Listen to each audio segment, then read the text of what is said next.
हाँ जी। आपकी जो फर्स्ट क्वेश्चन है आपका है, विद्वान पुरुष मनुष्य को प्रकृति से प्रयासपूर्वक जुड़े रहने की सलाह क्यों देते हैं? तो इसमें इसका जो आंसर बनता है वो बनता है कि ताकि मनुष्य ऊर्जावान रहे, स्वस्थ रहे, निरोगी रहे, उसे किसी प्रकार की कोई बीमारी न हो। इसके बाद योगिक क्रियाएं किन्हें कहा जाता है तथा वे मनुष्य को किस योग्य बनाती हैं? जो योग आसनों का जो समूह है, योग आसनों के समूह को योगिक क्रिया कहा जाता है। ये मनुष्य को क्या है, शारीरिक और मानसिक क्षमताओं का सही उपयोग करने के योग्य बनाती हैं। इसके बाद इसका थर्ड क्वेश्चन है आपका, जो गैप पार्ट है, योग से होने वाले फायदों का संक्षेप में वर्णन कीजिए। इसमें क्या है, जो योग से उपाच्य की क्रिया दुरुस्त होती है। उपाच्य की क्रिया क्या होती है, जो रासायनिक जो क्रिया होती है वो क्या है, दुरुस्त होती है। जो श्वसन क्रिया है वो क्या है, संतुलित होती है।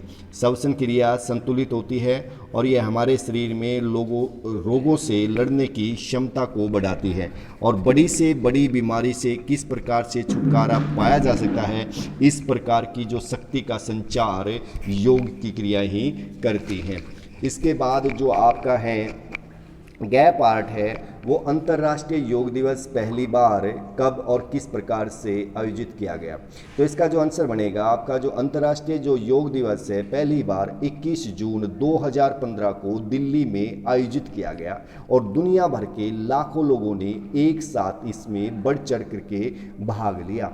इसके बाद आपका है, इसका आपका पांचवा क्वेश्चन है आपका है, प्रथम अंतर्राष्ट्रीय योग दिवस के अवसर पर कौन से गिनीज वर्ल्ड रिकॉर्ड दर्ज किए गए? तो इसमें दो वर्ल्ड रिकॉर्ड बने। एक तो बना कि पहले दुनिया की सबसे बड़ी योग क्लास का वर्ल्ड रिकॉर्ड बना और उसमें क्या है, 35,985 लोगों के लगभग 35,985 लोगों ने भाग लिया। एक तो वर्ल्ड रिकॉर्ड ये बना, दूसरा 84 देशों के लोगों ने एक साथ भाग लिया, ये भी क्या है, वर्ल्ड रिकॉर्ड बना और गिनीज बुक में नाम दर्ज किया गया। इसके बाद आपका सेकंड लास्ट क्वेश्चन है, छठा क्वेश्चन है आपका है, दूसरा अंतर्राष्ट्रीय योग दिवस कब और कहां किस प्रकार से आयोजित किया गया? जो दूसरा अंतर्राष्ट्रीय योग दिवस है वो आपका क्या है, 21 जून 2016 को आयुष मंत्रालय के द्वारा चंडीगढ़ में आयोजित किया गया। इसका जो मुख्य विषय था वो था कनेक्ट दी यूथ, अर्थात युवा वर्ग को इसके साथ जोड़ना, जिसमें क्या है, गणमान्य लोगों के साथ साथ हमारे देश के जो प्रधानमंत्री जी हैं उन्होंने भी क्या इसमें भाग लिया।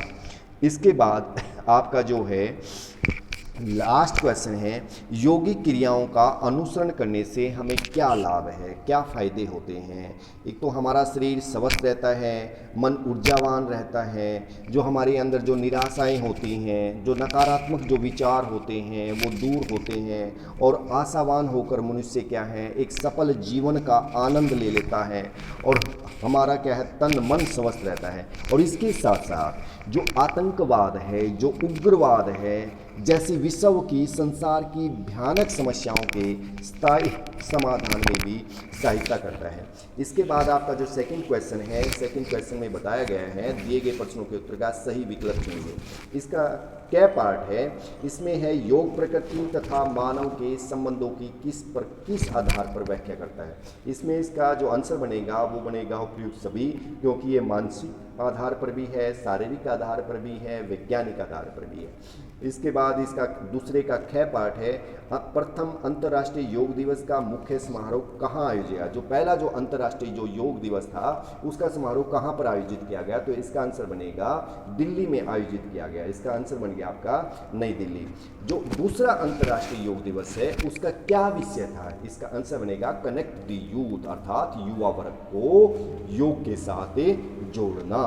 इसके बाद इसका लास्ट क्वेश्चन, इसका सेकंड लास्ट क्वेश्चन है सेकंड का, योग किसकी खोज है? योग क्या है? भारतीय ऋषि मुनियों ने, पहले ही आपने लाइन में जो आपने पाठ पढ़ा, पाठ का सारांश पढ़ा, उसके स्टार्टिंग में उसकी शुरुआत में आया है, जो ऋषि मुनियों ने क्या है प्राचीन काल में ही योग की खोज की थी।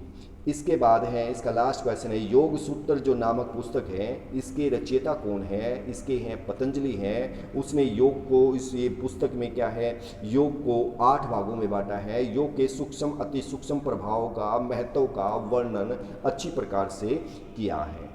इसके बाद आपका जो थर्ड क्वेश्चन है इसमें आपने ठीक और गलत बताने हैं। आपने पहला है, मौसम के अनुसार सही समय पर सोना, जागना, पढ़ना, लिखना, खेल कूद, व्यायाम, ये सब क्या प्रकृति से जुड़ने के प्रयास हैं। तो ये सही है, तो इसका आंसर हो गया ये ठीक। इसके बाद 11 दिसंबर 2013 को संयुक्त राष्ट्रीय महासभा ने सर्वसम्मति से प्रत्येक वर्ष 21 जून को अंतर्राष्ट्रीय योग दिवस के रूप में मनाए जाने की स्वीकृति दी। जो ये ऊपर डेट दी गई है 11 दिसंबर 2013, ये गलत है, तो इसका आंसर ये सेंटेंस हुआ गलत। दूसरा अंतर्राष्ट्रीय योग दिवस का आयोजन भोपाल में किया गया, ये गलत है। दूसरा अंतर्राष्ट्रीय योग दिवस क्या आयुष मंत्रालय के द्वारा चंडीगढ़ में आयोजित किया गया था, इसका आंसर ये सेंटेंस गलत है। तीसरा योग दिवस का विषय शांति के लिए योग, ये भी गलत है, क्योंकि जो चौथा जो अंतर्राष्ट्रीय जो योग दिवस हुआ था वो उसका जो विषय था वो शांति के लिए था। इसके बाद है सेकंड लास्ट है इसका, किसी भी स्वच्छ व हवादार स्थान पर योग किया जा सकता है, ये ठीक है, क्योंकि कोई भी हवादार स्थान है, स्वच्छ है, साफ सुथरा है, वहाँ पर योग को किया जा सकता है। इसके बाद इसका लास्ट है, समझ शक्ति बढ़ाने व पढ़ाई में मन लगाने के लिए योग अभ्यास करना चाहिए। हाँ, बच्चों के लिए इसके बेनिफिट हैं। इससे कि योग करने से क्या होता है, उनकी समझ शक्ति, उनकी याद करने की जो शक्ति है वो बढ़ती है, पढ़ाई में मन लगता है। ये सेंटेंस भी आपका ठीक है।